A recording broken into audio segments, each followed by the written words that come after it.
Hi friends, welcome to my channel Goal of Dreams. இன்னைக்கு நம்ம கிராமத்து ஸ்டைல் முட்டை பணியார குழம்பு தாங்க பார்க்க போறோம். வாங்க நம்ம வீடியோக்குள்ள போய் பார்க்கலாம். முதல்ல நான் ஆம்லேட்டுக்கு தேவையான பொருட்கள்லாம் எடுத்து வச்சிருக்கேன்.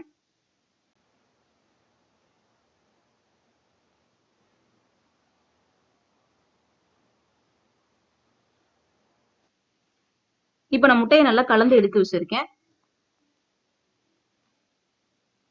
இப்ப அடுப்புல ஒரு பணியார கல் வச்சுட்டு கல் நல்லா சூடானதும் நான் அது கொஞ்சம் எண்ணெய் தேய்ச்சி எடுத்துக்கிறேன். அதுல நம்ம கலந்து வச்சிருக்க முட்டைய பணியார மாதிரி சுட்ட எடுத்துக்கலாம்.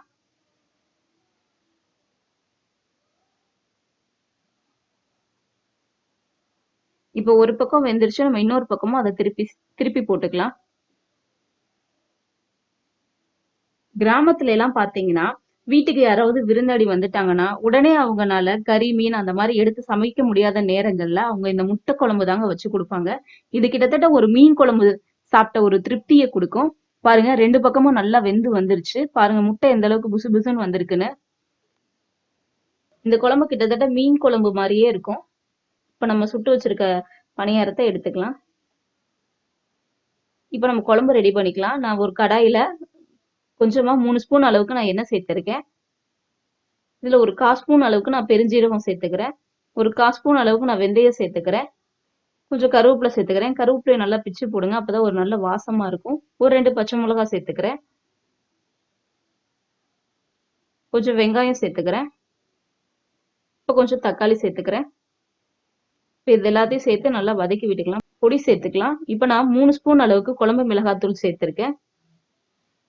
இதையும் சேர்த்து நம்ம நல்லா கிளறி விட்டுக்கலாம். இந்த பொடியோட பச்சை வாசனை போற அளவுக்கு நம்ம இதை நல்லா கிளறி எடுத்துக்கலாம்.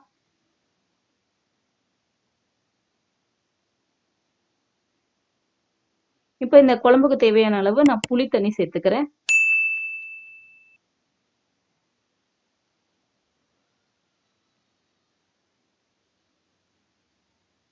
இந்த குழம்புக்கு தேவையான அளவு நான் உப்பு சேர்த்திருக்கேன். இந்த குழம்புக்கு தேவையான தேங்காவை நம்ம அரைச்சு எடுத்துக்கலாம். இந்த தேங்காயில வந்து நான் ஒரு 3 சின்ன வெங்காயமும் கொஞ்சம் சோம்பு, தேங்காய் இதெல்லாம் சேர்த்து நான் அரைச்சு எடுத்து வச்சிருக்கேன். இப்ப இந்த கலவையை நம்ம இந்த குழம்போட சேர்த்துக்கலாம்.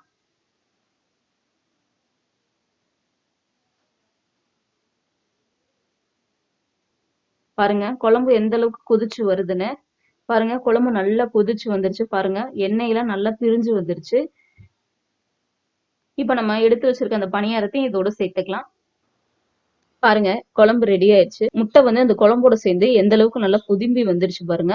இந்த முட்டையை நம்ம எடுத்து சாப்பிடும்போது ரொம்ப சாஃப்டா அப்படியே நல்லா புசு புசுன்னு இருக்குங்க. இது வந்து இந்த புளி தண்ணி, இந்த காரம் இதெல்லாம் கலந்து இந்த முட்டை வந்து ரொம்ப அட்டகாசமா இருக்கும். இதோட டேஸ்ட் வந்து ரொம்ப சூப்பரா இருக்கும். இதை நீங்க கண்டிப்பா உங்க வீட்டுல ட்ரை பண்ணி பாருங்க.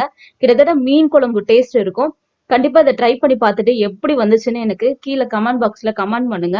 உங்க ஃப்ரெண்ட்ஸோட ஷேர் பண்ணுங்க. உங்களுக்கு ரொம்ப பிடிச்சிருந்துச்சுன்னா லைக் பண்ணுங்க, சப்ஸ்கிரைப் பண்ணுங்க, மறக்காம அந்த பெல் ஐக்கானை கிளிக் பண்ணிருங்க. தேங்க்ஸ் ஃபார் வாட்சிங் ஃப்ரெண்ட்ஸ்.